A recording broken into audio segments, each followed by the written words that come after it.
नमस्कार, म तुलसीराम ढकाल यहाँलाई स्वागत गर्न चाहन्छु युट्युब च्यानलमा।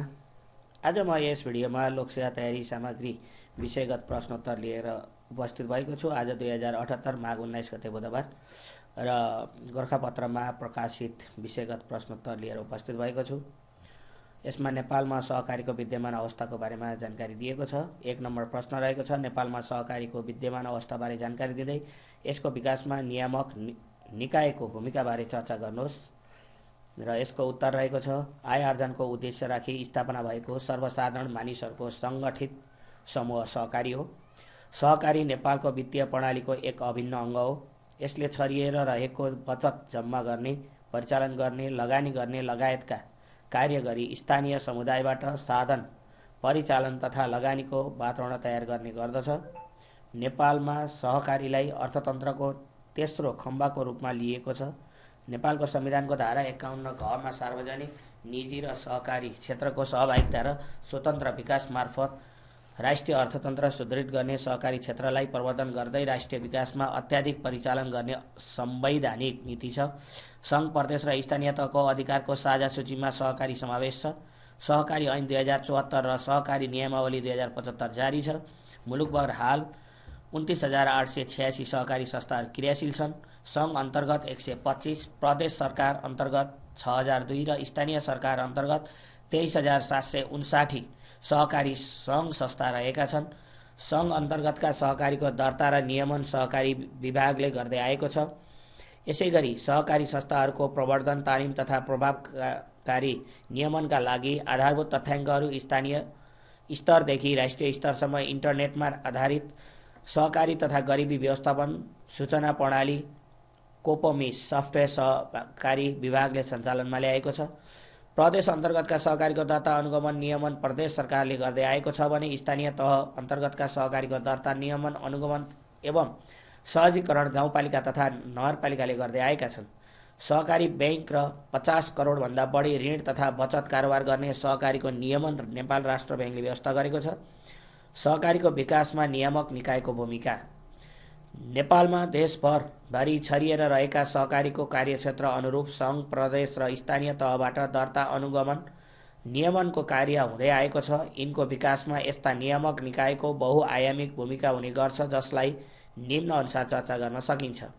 सहकारी विभागको भूमिका। सहकारी तथा गरिबी व्यवस्थापन सूचना प्रणाली कोपोमी सफ्टवेयरलाई प्रदेश र स्थानीय तहसम्म कार्यान्वयनमा ल्याई प्रभावकारी बनाउने, सहकारी क्षेत्रमा हुने अनियमितता रोक्ने गरी अनुगमन र नियमनलाई नियमित बनाउने, एक व्यक्ति एक सहकारी नीतिको प्रभावकारी पालना गराउने, सङ्घ, प्रदेश र स्थानीय तहका सहकारीहरूको एकीकृत नियमन प्रणाली लागू गर्ने, सहकारी अनुगमन तथा नियमन मार्गदर्शन तयार गरी लागू गर्ने, प्रदेश र स्थानीय तहका सहकारीको प्रभावकारी नियमनका लागि संस्थागत क्षमता विकासमा सहयोग गर्ने, सहकारी प्रशिक्षण कार्यलाई प्रदेश र स्थानीय तहसम्म विस्तार गर्ने, नेपाल राष्ट्र बैंकसँग समन्वय गरी सहकारी बैंक र 50 करोडभन्दा बढी ऋण तथा बचत कारोबार गर्ने सहकारीको नियमन कार्यलाई थप प्रभावकारी बनाउने, सहकारी संस्थाहरूको पुँजीलाई कृषि, उद्योग, पर्यटन लगायतका उत्पादनशील क्षेत्रमा प्रवाहको वातावरण तयार गरी रोजगार तथा स्वरोजगारको वृद्धि गर्ने, सहकारी संस्थाहरूमा पारदर्शिता, जवाबदेहिता एवं सदाचारिता अभिवृद्धि गरी सुशासनलाई संस्थागत गर्ने, प्रदेश र स्थानीय सरकारको भूमिका। प्रदेश र स्थानीय सरकारको भूमिका। आफ्नो मातहतमा रहेका सहकारीहरूको नियमन तथा अनुगमन कार्यलाई प्रभावकारी बनाउने, सहकारी संस्थाको सङ्ख्यात्मक वृद्धिभन्दा गुणात्मक विकासमा ध्यान दिने, उत्पादनमूलक क्षेत्रमा सहकारीको पुँजी प्रभाव हुने वातावरण सिर्जना गर्ने, बचत सङ्कलन, कर्जा प्रवाह र ऋण असुली कार्यलाई सरल र पारदर्शी बनाई सहकारीमा संस्थागत संस्कृतिको विकास गर्ने, सहकारी शिक्षाको प्रवर्धन गरी वित्तीय साक्षरता सचेतना अभिवृद्धि गर्ने, सहकारीप्रति सर्वसाधारण नागरिकको विश्वास अभिवृद्धि गरी सहकारी क्षेत्रको प्रवर्धन गर्ने। त्यसैगरी प्रश्न नम्बर 2 यस प्रकार रहेको छ, अन्तर सरकारी वित्त व्यवस्थापन भनेको के हो? यस अन्तर्गत पर्ने विषयहरू के हुन् लेख्नुहोस्। तहगत सरकारहरूबीच आय, व्यय, बजेट, ऋण लगायत क्षेत्रमा आसपास समन्वय एवं सहकार्य गर्दै आफ्नो वित्तीय क्षमता सुदृढ गर्ने कार्यलाई अन्तर सरकारी वित्त व्यवस्थापन भनिन्छ। यसमा तहगत सरकारहरू बीचमा वित्त साधन परिचालनमा आफ्नो अनुभव सूचना आदान प्रदान गर्ने, साधन स्रोतको बाँडफाँड गर्ने, देखिएका समस्या समाधान गर्ने लगायतका कार्य भई तहगत सरकार बीचको सम्बन्ध थप सुदृढ गरिन्छ। यो संहिताको एक महत्त्वपूर्ण पक्ष हो, त्यसैले संहिता यसैमा निर्भर समेत हुने गर्छ। यसले वित्तीय संहितालाई तहगत सरकार बीच व्यवस्थापनको कार्य गर्छ।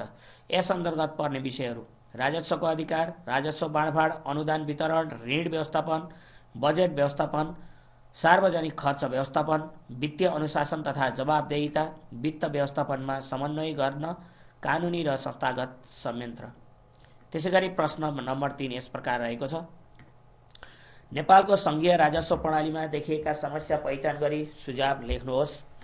नेपालको संविधानले मौलिक हक, राज्यका निर्देशक सिद्धान्त तथा नीतिहरूको कार्यान्वयन गर्दै मुलुकमा दिगो शान्ति, सुशासन, विकास र समृद्धिको परिकल्पना गरेको छ।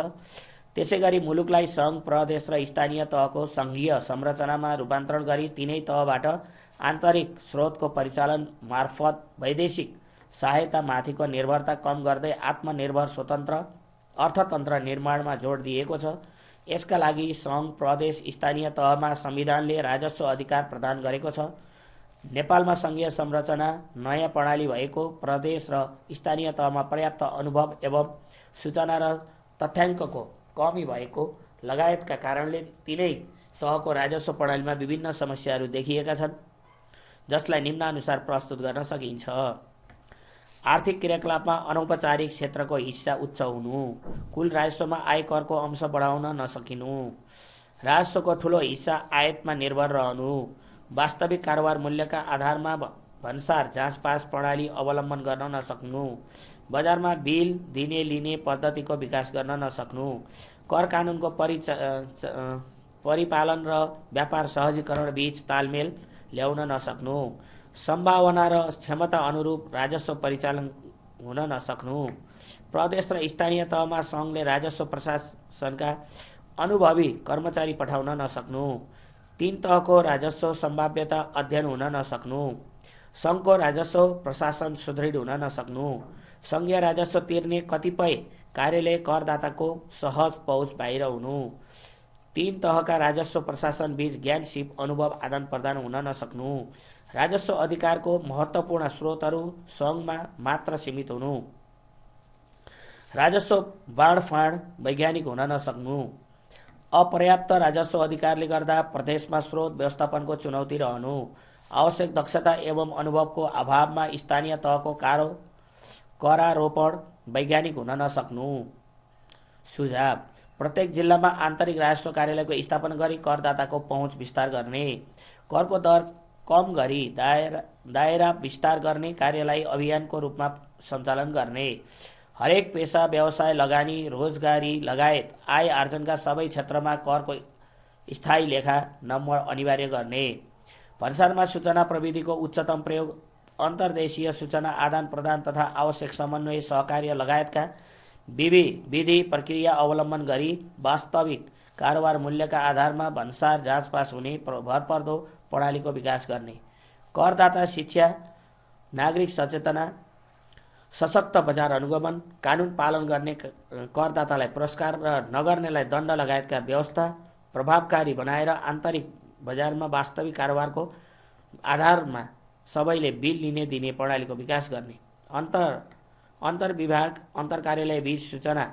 प्रविधिको माध्यमबाट सूचना आदान प्रदान गरी राजस्व जोखिमका आधारमा अनुसन्धान तथा अडिट गर्ने, कर भन्सार तथा राजस्व अनुसन्धानले राजस्व जोखिमलाई आधार मानेर समन्वयात्मक कार्य प्रणाली अवलम्बन गर्ने, सबै प्रकारको राजस्व भुक्तानीलाई विद्युतीय माध्यममा रूपान्तरण गरी राजस्व सङ्कलनमा करदाता र कर प्रशासनको लागत कम गर्ने, आधुनिक सूचना प्रविधि प्रोत्साहन पुरस्कार तथा दण्ड लगायतका व्यवस्था गर्दै कर प्रशासन र करदाता दुवै पक्षमा पारदर्शिता र सदाचारिताको विकास गर्ने, सङ्घ र प्रदेश बीच राजस्व प्रशासनमा साझेदारी गर्दै राजस्व जनशक्ति आदान प्रदानको व्यवस्था गर्ने, प्रदेश र स्थानीय तह बीच राजस्व प्रशासनमा जनशक्ति आदान प्रदान गर्दै स्थानीय राजस्व प्रशासनको क्षमता विकास गर्ने, सङ्घले सङ्घ, प्रदेश र स्थानीय तहको राजस्व सम्भाव्यता पहिचान गरी प्रदेश र स्थानीय तहको क्षमता विकास गर्ने, ज्ञान, सिप, अनुभव,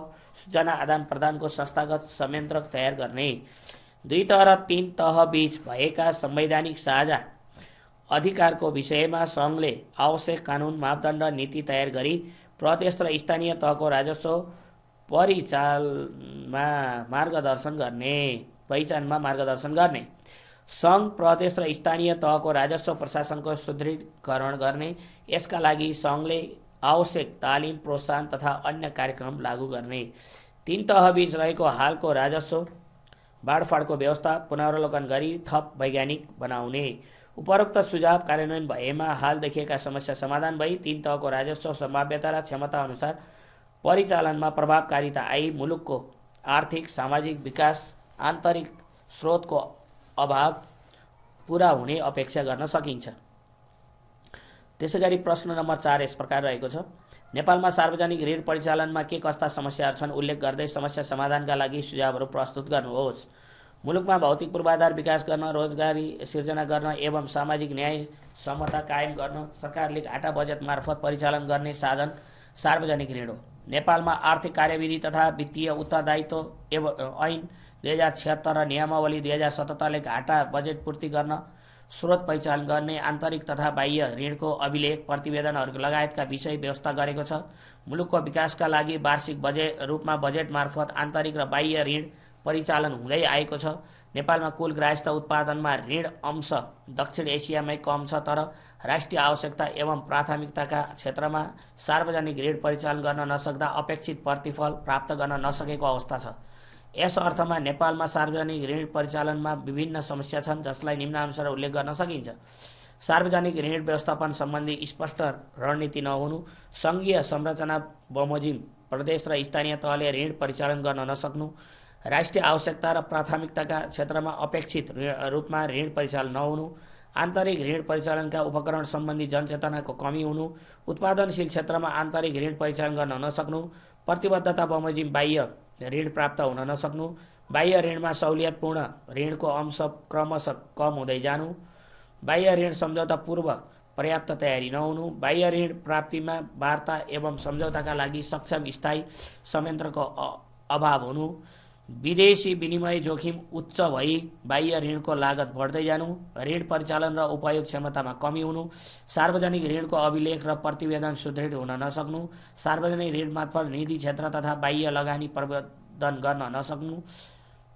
समस्या समाधानका लागि सुझावहरू। सार्वजनिक ऋण व्यवस्थापन सम्बन्धी अल्पकालीन, मध्यकालीन र दीर्घकालीन रणनीति तर्जुमा गरी कार्यान्वयन गर्ने, सङ्घीय संरचना बमोजिम ऋण परिचालन गर्न ऐन नियम संशोधन गरी कानुनी आधार स्पष्ट पार्ने, सार्वजनिक ऋण परिचालनका आधारलाई समयानुकूल परिमार्जन गर्ने, पुनरावलोकन गर्ने, सरकारी ऋण पत्रमा लगानीकर्ताको आकर्षण बढाउन वित्तीय साक्षरता प्रवर्धन गर्दै प्रोत्साहनको व्यवस्था गर्ने, बाह्य ऋण परिचालनमा सहुलियतपूर्ण ऋण प्राप्तिमा जोड दिने, बाह्य ऋण प्राप्तिमा वार्ता एवं सम्झौता गर्न सरोकारवाला मन्त्रालय सबैको प्रतिनिधित्व रहने गरी एक विज्ञ समूह गठन गर्ने, कार्यविधिमा सरलीकरण, कर्मचारीको क्षमता विकास प्रोत्साहन प्रणाली लगायत व्यवस्था गरी ऋण उपयोग क्षमता विकास गर्ने, ऋण तिर्न सक्ने क्षमता विकास गर्ने क्षेत्रमा मात्र ऋण लिने र परिचालन गर्ने नीति लिने, सार्वजनिक ऋण व्यवस्थापन कार्यालयको सुदृढीकरण,